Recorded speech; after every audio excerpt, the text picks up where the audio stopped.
Bonsoir à toutes et à tous et merci de rester fidèles au programme de New World Info. Bienvenue dans ce numéro de l'entretien exclusif. Aujourd'hui, nous parlerons du nouveau gouvernement du Togo et de la déclaration de politique générale de Madame le Premier ministre. Nous aborderons les questions relatives au développement à la base, à l'inclusion financière, à la jeunesse et à l'emploi des jeunes. Et pour aborder ces différentes questions, Madame la ministre en charge du développement à la base, de l'inclusion financière, de la jeunesse et de l'emploi des jeunes, Madame Mazamès Assi. Bonjour Madame et bienvenue. Bonjour. Merci beaucoup à vous, Excellence, d'avoir répondu à notre invitation. Avec plaisir. Avec vous, comme je le disais, on va parler aujourd'hui des questions de développement à la base, d'inclusion financière, de jeunesse et d'emploi des jeunes. Avant ce nouveau gouvernement, vous étiez membre du précédent gouvernement, vous aviez à votre charge le département de l'inclusion financière et de l'organisation du secteur informel. Mais dans ce nouveau gouvernement, Madame, vous êtes la ministre du développement à la base, de l'inclusion financière, de la jeunesse et de l'emploi des jeunes. On note donc un ajout d'autres portefeuilles. Comment appréhendez-vous ce renouvellement de confiance et ces nouvelles tâches? Je le prends d'abord, avant tout, avec beaucoup d'humilité. Et également, je l'avais dit lors de ma première nomination en 2017, que je mesure le poids de la charge qui m'est confiée, parce que la question en fait, du développement à la base, la question de la jeunesse, la question d'emploi des jeunes et d'inclusion financière est vraiment essentielle dans notre pays. Et donc c'est surtout beaucoup d'humilité, mais également je mesure toute la tâche que je dois accomplir, tout le poids et ce que toutes les équipes qui vont m'accompagner au cours de cette aventure élargie vont nous permettre d'avoir un impact significatif sur la population et sur la vie de nos concitoyens. Il faut noter aussi que ces départements ne vous sont pas étrangers. C'est un retour à la maison, on peut le dire, puisque c'est un département que je connais très bien pour avoir fait mes premières armes et pour avoir fait mon apprentissage en fait en tant que concitoyenne et au service de mon pays. Donc aujourd'hui pour moi c'est surtout l'impact qui doit être beaucoup plus accru des actions gouvernementales sur le ressenti et le bien-être de nos populations qui guide en fait toute l'équipe qui est en train de se mettre en place. Alors, dans sa déclaration de politique générale, Madame la Première ministre a mis un accent sur la poursuite des initiatives ciblées en faveur des groupes les plus vulnérables avec la mise en œuvre du programme d'inclusion financière. Depuis 2020, 18,3 milliards de francs CFA ont été octroyés avec un volume d'environ 198 000 crédits pour ce montant. Avez-vous aujourd'hui l'impression que les premiers bénéficiaires de ces différentes initiatives en sont conscientes et qu'elles contribuent à leur développement réellement? Je pense que c'est les bénéficiaires qui peuvent mieux répondre à cette question que moi. Et vous l'avez vu en janvier dernier, il y a eu les 10 ans du Fonds national de la finance inclusive et nous avons vu en fait l'impact de ces crédits et de nos actions sur les populations. Mais ce qu'il faut retenir surtout, c'est qu'en 10 ans, c'est presque 2 millions de Togolais qui ont été touchés, donc un quart de la population, nous sommes 8 millions de Togolais, un quart de la population aujourd'hui bénéficie des programmes d'inclusion financière et le Togo fait partie des meilleurs pays de l'UEMOA avec une forte progression depuis 2020. Nous sommes parmi les premiers en termes d'inclusion financière. Le crédit moyen, quand on regarde en fait sur 10 ans, est passé de 30 000 francs à nos débuts, aujourd'hui à 100 millions auprès des banques, puisque le Togo a été le premier pays qui a fait un saut qualitatif entre la microfinance et la banque. Aujourd'hui, nous avons des bénéficiaires de première génération qu'on a rencontrés en 2014 lors du lancement, qui aujourd'hui sont clients bancaires. Et c'était ça l'objectif. Et l'objectif également aussi, c'est que tout Togolais, où qu'il se trouve, puisse trouver une réponse quand il a envie de démarrer une activité qui puisse lui générer des revenus. Elle contribue massivement, ces populations, à l'effort national. Et aujourd'hui, de 30 000 francs, on est à 100 millions avec 4 nouvelles banques partenaires. Et je pense que le mieux, moi je vais donner des chiffres techniques, mais le mieux aussi c'est d'aller au fait de temps en temps à l'intérieur du pays surtout et d'en rencontrer. On a beaucoup d'expérience. Moi j'ai rencontré une femme en 2014 qui vendait du piawata à Notien. Aujourd'hui elle est propriétaire d'un hôtel. J'en connais certaines qui vendaient du ciment en bol qui aujourd'hui ont des quincailleries. Donc je le vis au quotidien avec elle parce qu'on fait beaucoup de rencontres, mais également beaucoup d'accompagnement pédagogique pour les aider à mieux s'insérer et à développer leurs activités. Mais c'est surtout ce qu'il faut retenir, c'est qu'elles contribuent énormément en fait au développement économique de notre pays parce qu'elles créent des emplois, elles créent des commerces, elles participent au développement économique de leur milieu. C'est surtout ce que moi je retiens le plus parce qu'elles ont un impact par leurs activités pour faire vivre les milieux dans lesquels elles sont et dans tous les domaines. On les retrouve dans l'agriculture, dans le commerce, dans l'entrepreneuriat, dans tous les segments de la vie de notre société. Donc aujourd'hui, c'est pas une fierté personnelle, mais quand je regarde le parcours de ces femmes, je pense que les Togolais doivent être fiers de ce que ces personnes, en tout anonymat, contribuent au développement de notre pays. Alors, vous aviez évoqué tout à l'heure les performances du Togo relevées dans l'indice de développement humain entre 2021 jusqu'à 2024, des performances qui font placer le Togo pour la 3e fois consécutive comme au premier rang des pays de l'espace UMOA. Mais pourquoi, dans l'opinion, on dit souvent que cela ne se répercute pas sur le palier de la ménagère? Il y a l'opinion et il y a la réalité. En général, en fait, l'opinion, c'est une perception. Mais chaque Togolais, quand il a des activités et qui bénéficie des programmes mis en place par le gouvernement, je ne parle pas seulement du côté de l'inclusion financière ou des développements à la base, mais de manière générale, il sait au mieux ce que ça apporte comme contribution dans sa vie. Donc les personnes qui ne sont pas les premières concernées ne peuvent pas ressentir ce que ça fait. Je vais vous raconter une anecdote. Quand j'ai commencé à travailler en fait, au FNFI en 2014, il y a des villages où on a été, où 30 000 francs de crédit, c'était énorme pour certaines populations. Mais par exemple, vous allez dans les zones rurales, à l'époque, c'était la première fois que certaines personnes avaient accès à autant de montants pour faire leurs activités. Et c'était une expérience qui avait été voulue par le chef de l'État. Mais quand on est arrivé dans les zones urbaines, 30 000 francs, il y a certaines femmes qui nous disaient c'est le prix d'un foulard, Doukoubé Gaye. Mais aujourd'hui, celles qui ont fait l'expérience et ont commencé à 30 000, elles sont à la tête d'entreprises et ont des crédits bancaires de 50 millions à 100 millions. Mais celles qui avaient refusé en 2014, en disant 30 000 francs, Doukoubé Gaïa, vous les voyez aujourd'hui dans les milieux, elles n'ont pas évolué. Donc vous voyez, c'est la perception que l'opinion peut se faire, qui peut être parfois biaisée. Mais comme je le dis, les bénéficiaires des programmes du gouvernement sont les mieux placés pour nous raconter leur parcours et leur vie. Et je vous invite, en tant qu'homme de médias, de temps en temps, à vous promener à l'intérieur du pays et à voir en fait les changements qu'il y a eu des différents programmes gouvernementaux. Il y en a eu énormément. Et vous verrez en fait l'impact de tous ces programmes sur nos populations et elles pourront mieux vous expliquer que ce qu'il y a sur les réseaux sociaux ou ce qu'on peut lire ça et là. Alors, Madame, l'emploi des jeunes fera également partie de vos prérogatives. Désormais, quel plan avez-vous pour absorber ce grand nombre de jeunes qui désirent mettre leur talent à contribution pour le développement du Togo? Le Togo, on a la chance d'avoir un pays qui a une capacité de développement énorme. Le Togo a beaucoup de potentialités et on a la chance également d'avoir une population jeune. 75% de la population togolaise a moins de 35 ans. Donc c'est la relève de demain. L'emploi des jeunes est une préoccupation partagée dans le monde entier. Parce que déjà être jeune, c'est pas facile, je le sais, j'en suis consciente. Et on a des rêves, des aspirations, mais on a le droit, moi c'est ce que je dis souvent aux jeunes, c'est qu'on a le droit à l'échec. Mais l'idéal, c'est de recommencer et de pouvoir poursuivre ce qu'on fait. Avec les initiatives qui ont été mises en place, nous allons nous efforcer à les accentuer et à les améliorer pour pouvoir permettre à chaque jeune Togolais, où qu'il se trouve, s'il a envie de contribuer à l'effort national, de pouvoir trouver sa place. Et quand je dis contribuer à l'effort national, c'est pas seulement une question de fonctionnaire, de travail bureaucratique. Vous voyez, le Togo a une potentialité économique énorme. Et un des poumons de notre économie, le chef de l'État le dit souvent, c'est l'agriculture. Nous avons un potentiel agricole énorme. Et ce que je voudrais, moi, envoyer comme message aux jeunes, tournez-vous vers les secteurs et les segments qui sont à fort développement économique.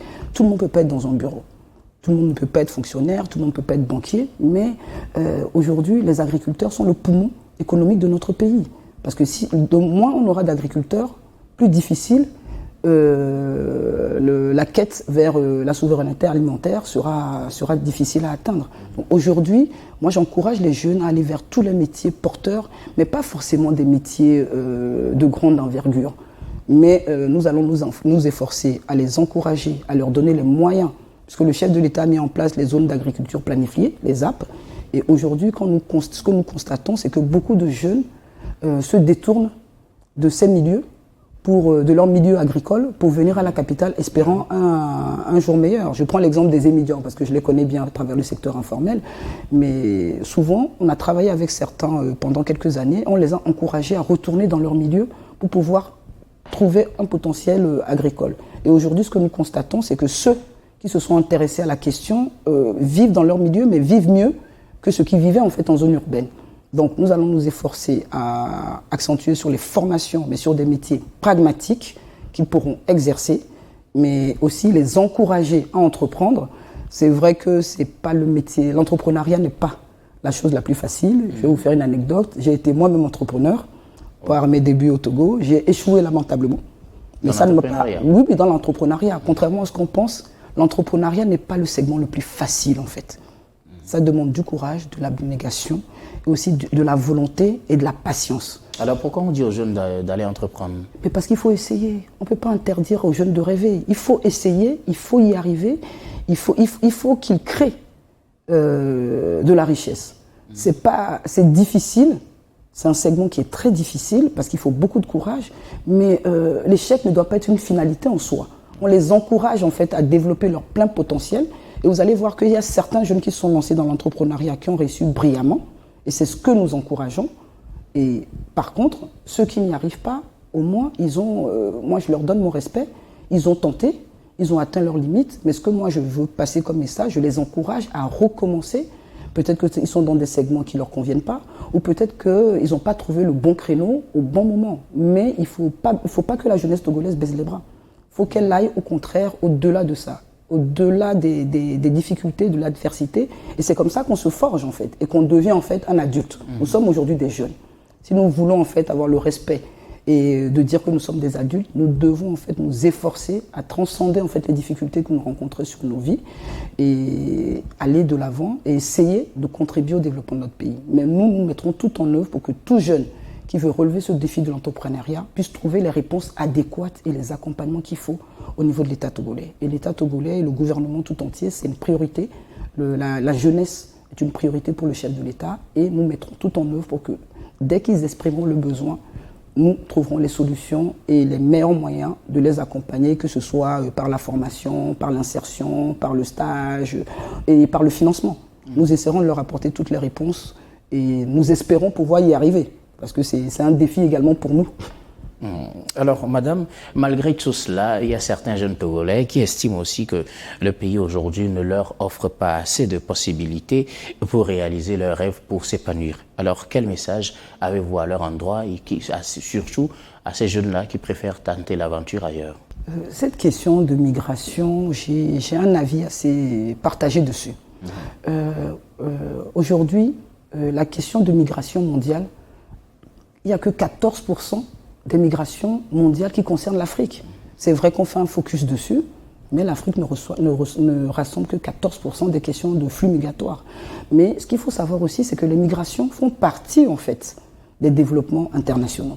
C'est quelque chose qui a toujours existé. Si la migration n'avait pas existé, il n'y aurait pas eu la colonisation. Ouais. Donc, vous voyez, aujourd'hui, quand on dit 14% seulement qui impacte l'Afrique, regardez à l'échelle du Togo ce que ça représente, c'est minime. On ne va pas, comme je le disais tantôt, la vie est une expérience, surtout pour les jeunes. Mais nous mettons en place des mécanismes pour les accompagner et comme je le disais, que nous allons renforcer et accentuer et aussi les orienter vers des métiers d'avenir et des secteurs porteurs.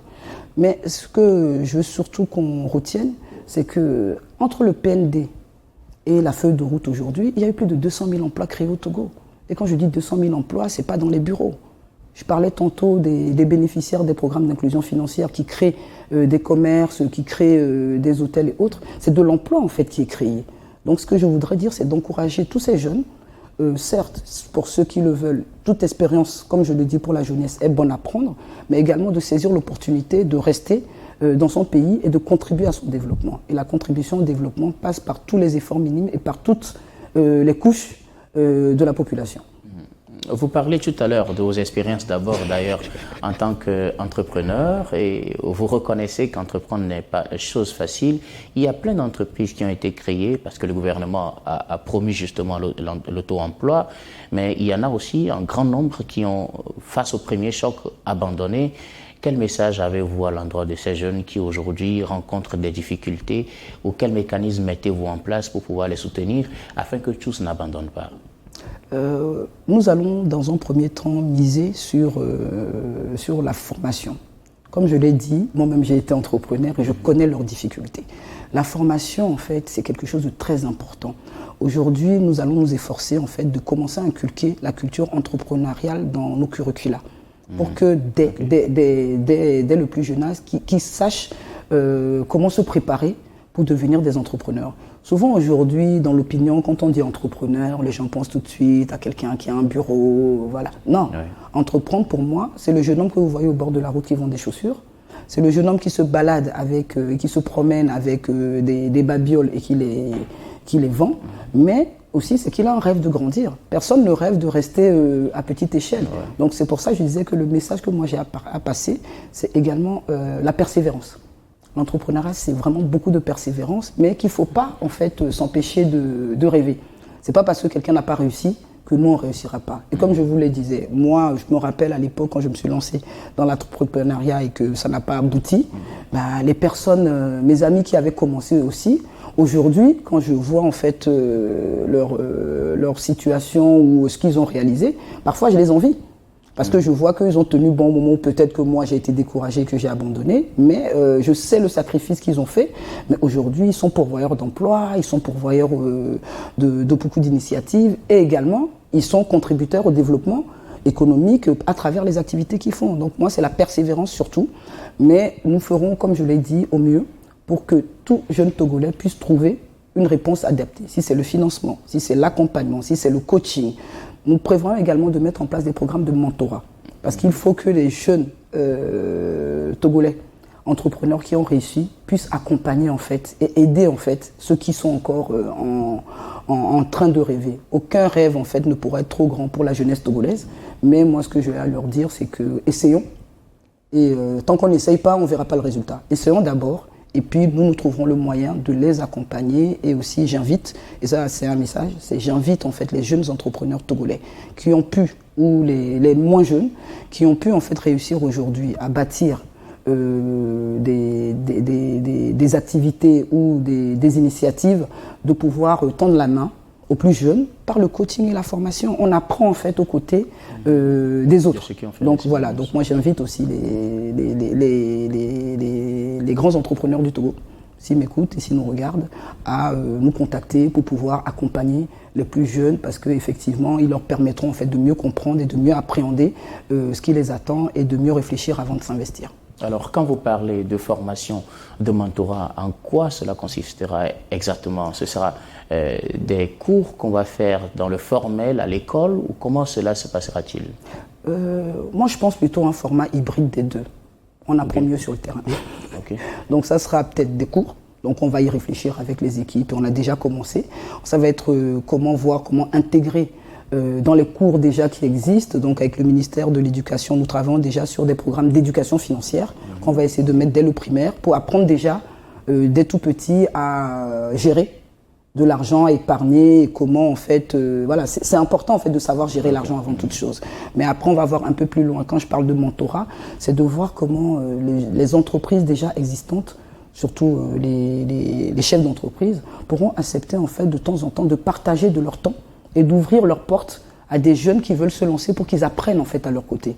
On ne naît pas en fait entrepreneur, on le devient. Comme je l'ai dit, c'est un apprentissage, c'est un processus.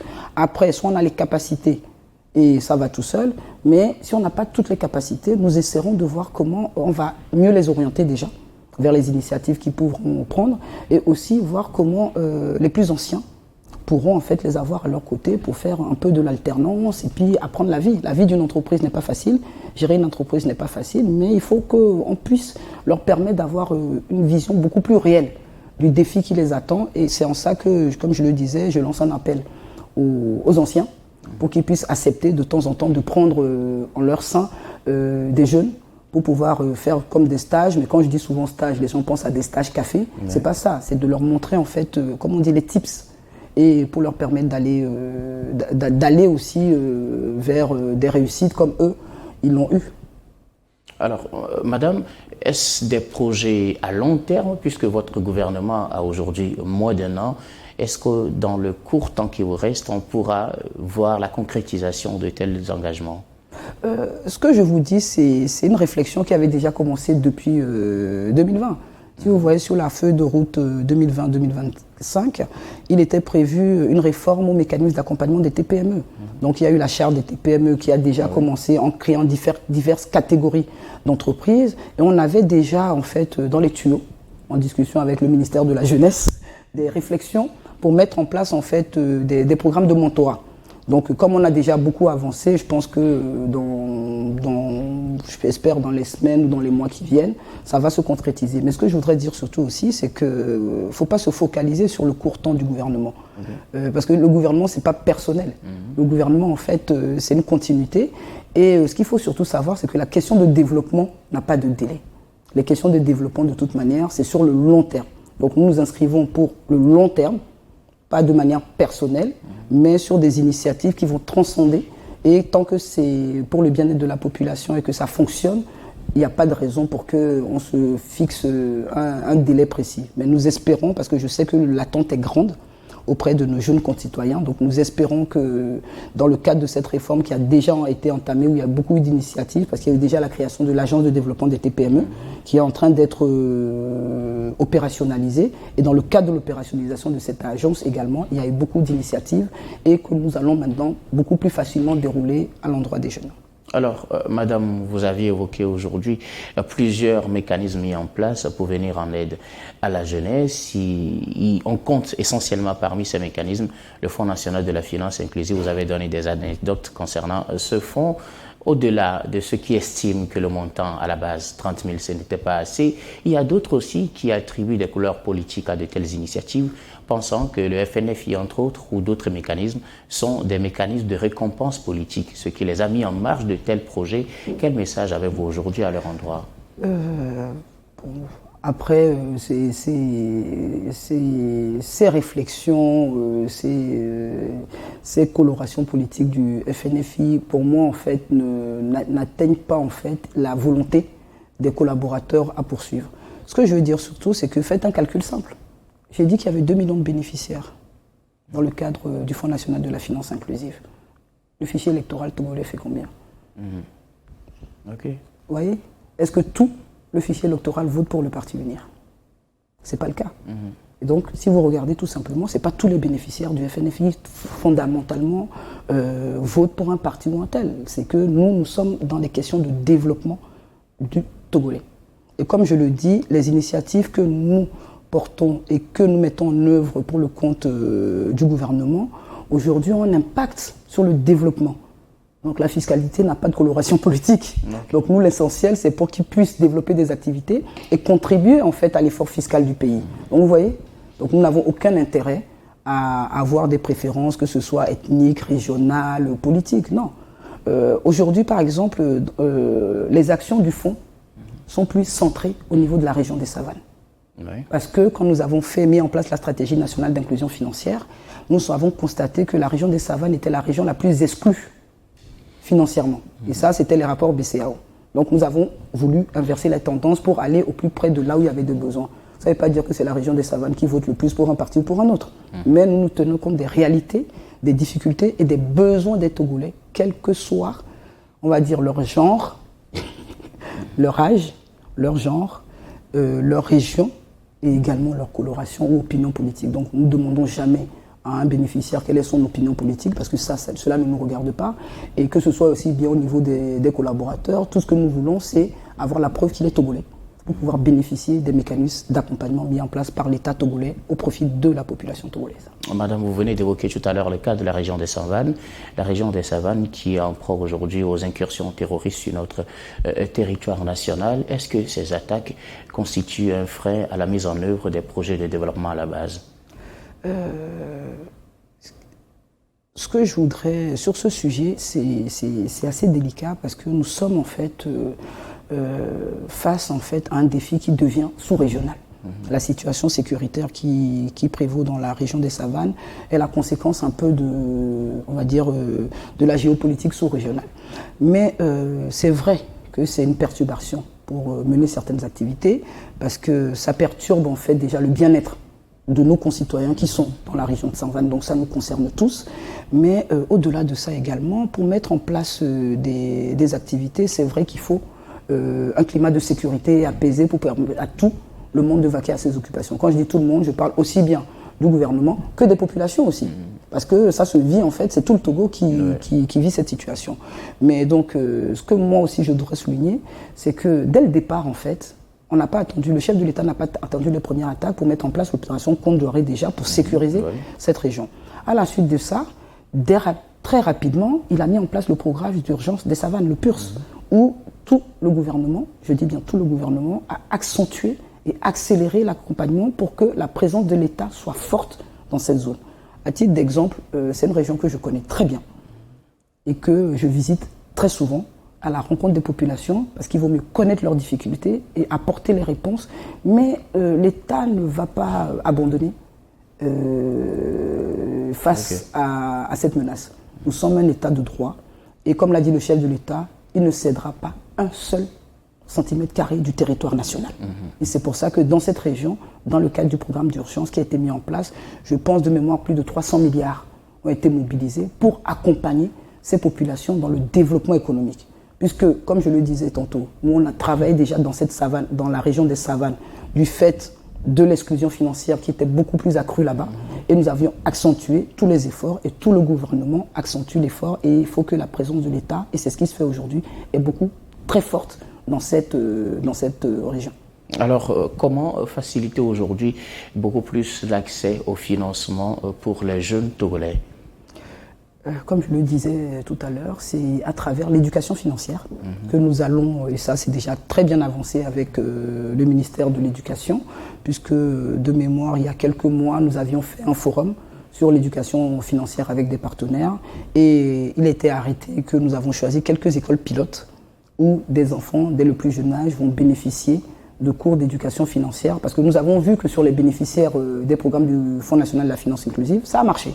Puisque avant de bénéficier d'un financement, il faut déjà suivre une formation. Bon, on essaie de mettre à leur niveau, mais nous avons vu en fait que ça a marché. Donc aujourd'hui, c'est de le faire tout simplement et de le ramener. Parce que c'est pas une innovation en fait en soi. Hein. Je ne sais pas si vous avez connu l'époque à l'école primaire, on venait tous avec des petits banques vie. Et puis on mettait, et puis à la fin de l'année scolaire, chacun cassait. Voilà, c'est de l'éducation financière. Donc c'est quelque chose qui existait déjà et qui était fait de manière traditionnelle en fait. Ce qu'aujourd'hui on appelle l'éducation financière, on a tous connu ça dans notre enfance. Donc l'idée aujourd'hui, c'est un peu plus le formaliser et d'accompagner par les nouveaux outils qui existent et peut-être dès le plus jeune âge commencer à leur donner des cours sur la gestion financière, mais chacun à son niveau. Donc ça c'est vraiment un des défis que nous allons relever parce que nous avons remarqué qu'une population instruite se développe plus rapidement et avec l'éducation financière qui va être beaucoup plus accrue, on va voir que en fait, l'inclusion financière aussi sera beaucoup plus accrue. Et qu'en sera-t-il pour les couches vulnérables? D'autres programmes ou l'accentuation de ce qui existe déjà? On va essayer. Il y a beaucoup d'initiatives, hein, mais comme je l'ai dit, nous en fait, notre mission que nous avons eu l'honneur de nous voir confier, c'est de trouver des réponses à tout Togolais vulnérable pour qu'ils puissent en fait se prendre en main. Puisque l'assistanat, le chef de l'État le dit souvent, et ça c'est une phrase, voilà, qu'il vaut mieux leur apprendre à pêcher plutôt que de leur donner du poisson. Et ça c'est ce que nous allons faire, d'essayer de trouver des réponses adéquates. Il y a beaucoup d'initiatives qui existent. Nous allons en fait, comme je le dis, essayer de les adapter, de mieux les arrimer, de les accentuer pour celles qui ont des résultats à fort impact sur la population. C'est surtout ça, c'est l'impact sur nos concitoyens qui est important. Et pour améliorer leur cadre de vie, c'est ça qui nous importe le plus. Beaucoup souvent me demandent oui, mais comment tu fais en fait et tu fais jamais d'enquête pour voir l'impact du FNFI sur la population. Et je leur ai dit mais non, on fait les études mais pas comme vous le pensez. Moi quand je vais dans un village, comme j'ai la chance d'être depuis 10 ans dans le cadre de ce programme, quand je vais dans un village, comptez le nombre de tôles neuves sur les toits. Voilà, vous connaissez nos cultures. Quand on rentre dans un village et on voit beaucoup de tôles neuves sur les toits des maisons, on sait qu'il y a eu des revenus. Si nos programmes n'avaient pas d'impact, comment dans ces villages ils allaient pouvoir se développer? Peut-être qu'ils ont vendu des terrains. Pas forcément, parce qu'en zone rurale, les ventes ne sont pas comme là. Et s'ils vendent un terrain, donc ils n'ont plus de maison. Donc vous voyez, donc c'est quelque chose que nous voyons. Ou regardez le nombre comme on dit souvent chez les femmes, vous regardez le nombre de pagnes Ouais. Et voilà, moi j'en ai connu certaines il y a 10 ans, quand je les vois aujourd'hui, elles sont rayonnantes, je les appelle mes petites Miss. Et je vais vous donner, je vais vous faire une confidence. Les panneaux que vous voyez sur le FNFI, c'est nos bénéficiaires. Ok. Les panneaux publicitaires que vous voyez sur tout produit du FNFI, ce sont les bénéficiaires elles-mêmes.